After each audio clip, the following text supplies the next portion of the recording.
Hai,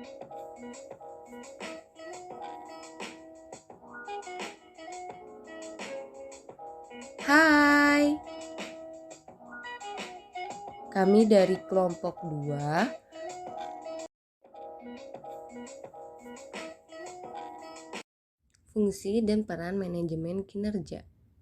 Apa itu manajemen kinerja? Manajemen kinerja merupakan kegiatan untuk memastikan suatu sasaran organisasi yang sudah tercapai secara konsisten dalam cara-cara yang efektif dan efisien.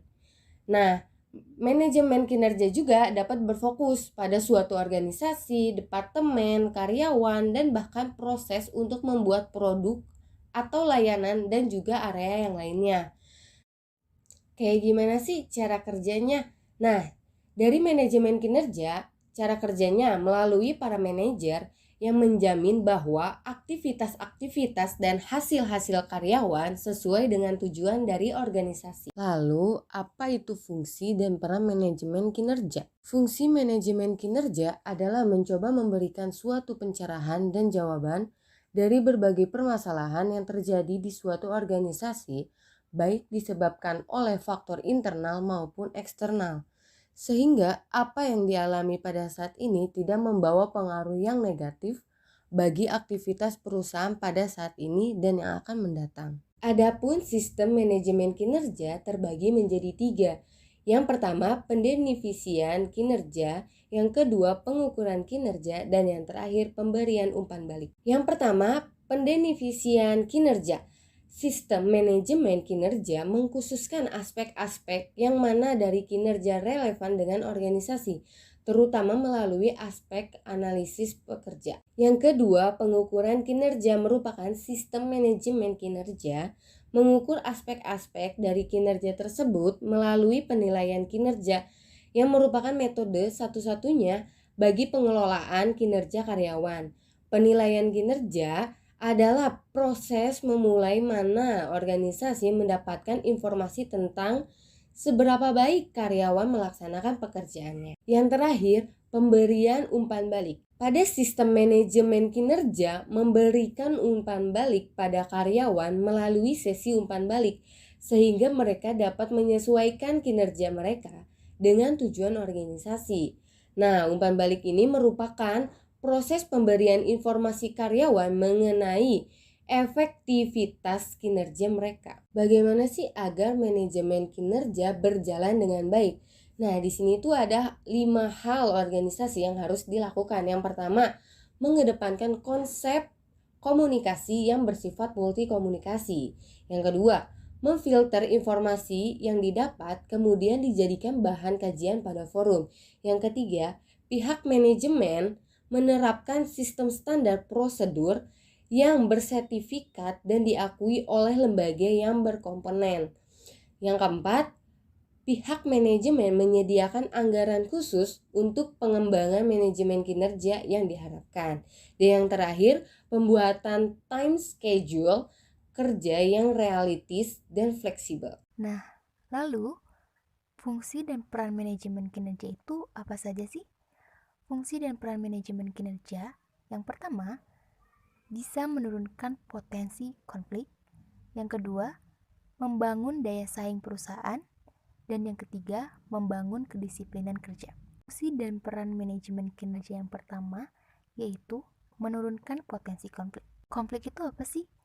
Konflik berasal dari kata kerja Latin configere yang berarti saling memukul. Secara sosiologis, konflik diartikan sebagai suatu proses sosial antara dua orang atau lebih, bisa juga kelompok, di mana salah satu pihak berusaha menyingkirkan pihak lain dengan menghancurkannya atau membuatnya tidak berdaya. Konflik juga biasanya timbul dalam organisasi sebagai hasil adanya masalah-masalah komunikasi, hubungan pribadi, serta struktur organisasi. Di dalam sebuah organisasi maupun perusahaan, terjadinya konflik sangatlah mungkin terjadi. Penyebab terjadinya konflik yang pertama adalah kurangnya koordinasian kerja yang tidak dilakukan. Yang kedua, terdapat ketergantungan dalam pelaksanaan tugas. Yang ketiga, Tugas yang tidak jelas maksudnya adalah tidak adanya deskripsi jabatan. Yang keempat, adanya perbedaan dalam otorisasi pekerjaan atau pemberian wewenang ke tingkat manajemen rendah.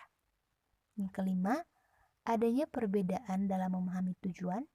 Yang keenam, adanya perbedaan persepsi atau pendapat.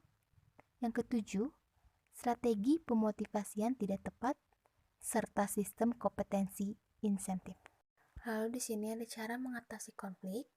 Yang pertama ada problem solving atau penyelesaian masalah yang mencari penjelasan dan jawaban dari setiap masalah yang dihadapi. Yang kedua, lives ordinate goal atau dengan punya tujuan yang tingkat tinggi. Yang ketiga ada expansion of resources adalah dilakukannya perluasan sumber daya yang langka. Yang keempat ada avoidance adalah selalu berusaha untuk menghindar dari konflik. Yang kelima ada smoothing adalah tindakan ini mengecilkan perbedaan dengan menekankan pada kepentingan bersama. Lalu yang keenam ada authoritative commands adalah memaksa pihak-pihak yang berkonflik untuk menerima solusi yang dirancang oleh para petinggi dalam hierarki. Lalu ada yang ketujuh ada altering the human variable adalah mengubah variabel-variabel manusia yang artinya mengubah sikap dan perilaku satu atau lebih pihak yang berkonflik.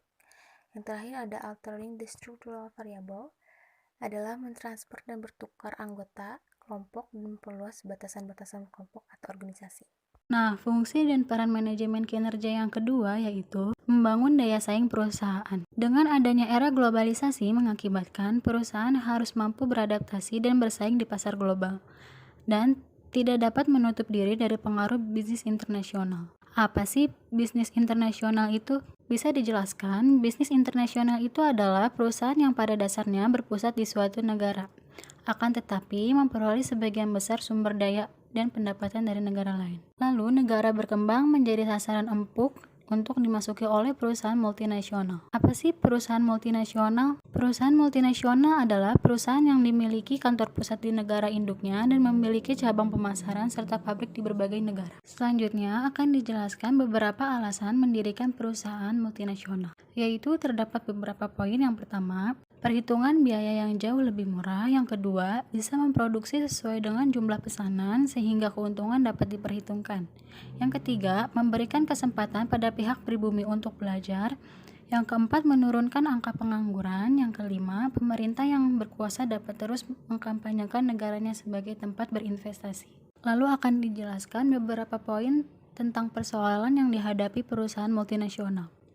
Poin yang pertama yaitu perubahan masa transisi dari konsep manajemen domestik menjadi manajemen internasional. Poin yang kedua berdampak pada pengubahan konsep manajemen kinerja dari domestik konsep ke internasional. Poin yang ketiga, menurut Darmawan Wibisono, mengantisipasi efek persaingan bebas, perusahaan akan mulai menata ulang strategi persaingan membandingkan perusahaan dengan yang memiliki kinerja terbaik di dunia.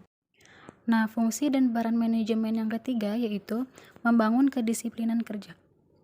Disiplin menurut Robert Beko adalah sebuah proses yang digunakan untuk menghadapi masalah kinerja. Proses ini melibatkan manajer dalam mengidentifikasikan masalah-masalah kinerja kepada para karyawan.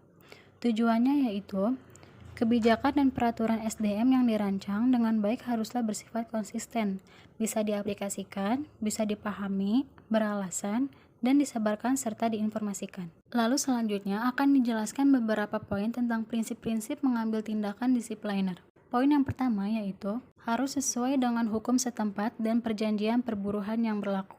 Poin yang kedua yaitu harus didokumentasikan secara lengkap dalam berkomunikasi pada karyawan. Poin yang ketiga, tindakan disipliner yang diambil hendaknya menggunakan tingkatan paksaan dan tekanan rendah untuk memecahkan masalah. Poin yang keempat, semakin besar tingkatan pemaksaan yang digunakan semakin kecil kemungkinan win-win solution yang konstruktif. Poin yang terakhir, semakin kita mampu menggambarkan dengan jelas permasalahan kinerja yang terjadi, maka semakin mungkin kita dapat memecahkan bersama karyawan.